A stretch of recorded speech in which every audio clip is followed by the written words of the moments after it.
Assalamualaikum warahmatullahi wabarakatuh. Perkenalkan, nama saya Ini Fajri dengan nomor induk mahasiswa 210306024 dari Prodi Peternakan Fakultas Pertanian kelas C. Pada kesempatan kali ini, saya akan menjelaskan pertanyaan yang telah diberikan oleh dosen pengampu saya, Ibu Tati Vidiana Sari. Langsung saja kita masuk ke soal yang pertama, yaitu jelaskan 3 sistem kompensasi pada tubuh.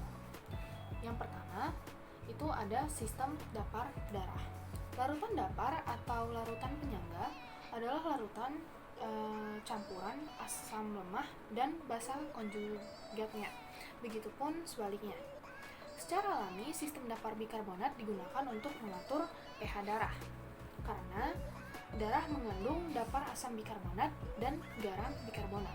Untuk mempertahankan pH darah yang normal, yaitu sekitar 7,4, diperlukan perbandingan dapar asam bikarbonat dan garam bikarbonat sebesar 20:1. Yang kedua, sistem respirasi, yaitu tubuh menggunakan O2 dan menyingkirkan CO2 dan H2O. Dimana di sini melibatkan proses pemasukan O2 dan pelepasan CO2 di alveoli dan transportasi O2 dari alveoli ke jaringan dan transportasi CO2 dari jaringan ke alveoli. Ditentukan oleh difusi darah dan tekanan parsial gas dalam udara pernapasan.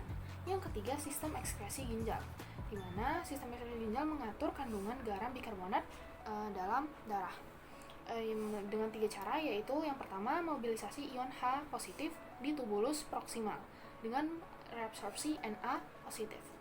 Yang kedua yaitu sekresi ion H positif di tubulus distal ditukar dengan Na positif. Lalu yang ketiga, membentuk amonia atau NH4 positif di tubulus distal menggantikan Na positif yang terpakai pada proses nomor 2. Yang kedua, jelaskan secara singkat proses metabolisme air dalam ternak. Pertama, air yang diminum ternak masuk ke dalam mulut menuju saluran pencernaan. Lalu air masuk melalui pembuluh kapiler ke dalam darah yang akan dialirkan ke seluruh tubuh. Setelah itu, air membantu jantung memompa darah ke seluruh tubuh. Saat air sampai di paru-paru ternak, akan terjadi pertukaran oksigen dan karbon dioksida. Proses selanjutnya terjadi pada organ hati ternak. Pada tahap ini, air akan membantu proses metabolisme karbohidrat, lemak, dan protein. Proses yang terakhir, air menuju ginjal ternak. Pada tahap ini, air membantu ginjal pada ternak dalam proses penyaringan zat sisa untuk dikeluarkan bersama air seni atau urin ternak tersebut. Lanjut ke soalan yang ketiga, yaitu jelaskan dari manakah asal sumber air pada tubuh ternak. Sumber air pada ternak itu ada 3. Yang pertama, air minum. Air minum yang dimaksud adalah air yang bersih dan segar, bersuhu ruang, dan terbebas dari cemaran bahan-bahan berbahaya. Yang kedua, air yang terkandung pada makanan, yaitu air yang terkandung pada pelet ataupun pada rumput. Lalu yang ketiga ada air metabolik yang didapat sebagai hasil dari oksidasi makanan dan sintasa dari molekul kompleks dalam tubuh. Di sini saya lanjut atau ke soal yang nomor 5 terlebih dahulu, di mana soal nomor 5 adalah faktor yang mempengaruhi ekskresi dan kebutuhan air. Yang pertama yaitu hilangnya air melalui kulit, yaitu biasanya tuh pada mamalia. Hilangnya air melalui kulit atau keringat akan membantu untuk melepaskan panas dan mengatur temperatur tubuh. Jumlah air yang hilang melalui kulit akan meningkat dengan meningkatnya aktivitas fisik dan temperatur lingkungan. Yang kedua, hilangnya air melalui ginjal sebagai air seni atau urin. Ini sangat dipengaruhi oleh banyak faktor. Pakan yang kadar protein dan mineralnya yang tinggi akan meningkatkan hilangnya air melalui kencing. Di samping itu, meningkatnya mineral natrium dalam tubuh akan banyak air yang akan diabsorpsi sehingga menimbulkan ödema pada otak dan asites. Di mana asites sendiri adalah kondisi di mana terlalu banyak cairan dalam rongga tubuh. Lalu, hasil akhir dari metabolisme protein adalah urea yang merupakan racun bagi saluran kencing. Jadi, untuk mengencerkannya diperlukan air sampai konsentrasi yang tidak berbahaya. Yang ketiga, hilangnya air melalui pernafasan.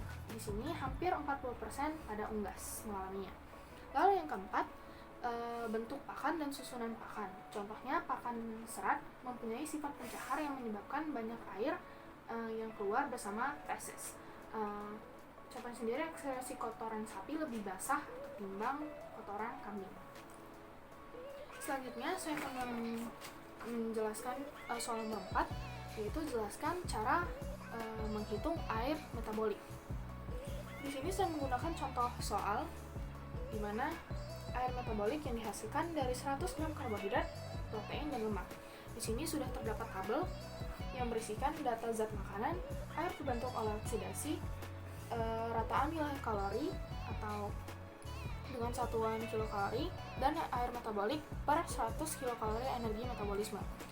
Di zat makanannya sendiri terdiri dari karbohidrat, protein, lemak. Mana pada karbohidrat air terbentuk oleh oksidasi itu ada 60, rataan nilai kalorinya itu 400, dan air metabolik per 100 kilokalori energi metabolisme itu 15,0. Dan protein sendiri ada 42, 400, 10,5, dan lemaknya sendiri ada 100, 900, dan 11,5. Di sini, jika bahan pakan mengandung karbohidrat 55%, protein 10%, dan lemak 20%, dapat dihitung jumlah air metabolik yang dihasilkannya dari 100 gram makanan tersebut. Nah, di sini juga sudah saya buat jawabannya dalam bentuk tabel. Untuk mendapatkan air metaboliknya, kita harus mengetahui energi yang dihasilkan dari makan itu sendiri. Kita mulai dari karbohidrat, di mana 55 gram karbohidrat dikali 4 sama dengan 220 kilokalori. Untuk protein sendiri 10 gram dikali 4 sama dengan 40 kilokalori, dan untuk lemak sendiri 20 gram dikali 9 sama dengan 180 kilokalori, dimana hasil ini semua yaitu 440 kilokalori.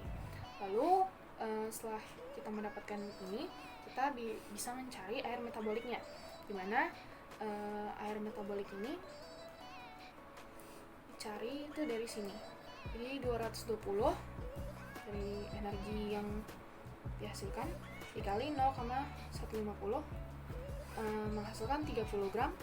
Untuk proteinnya sendiri 40 dikali 0,105 sama dengan 4 gram, dan untuk lemaknya sendiri 180 dikali 0,111 sama dengan 20 gram. Di sini kita mendapatkan hasilnya yaitu 57 gram air metabolik. Sekian yang dapat saya jelaskan, lebih kurang saya mohon maaf dan terima kasih.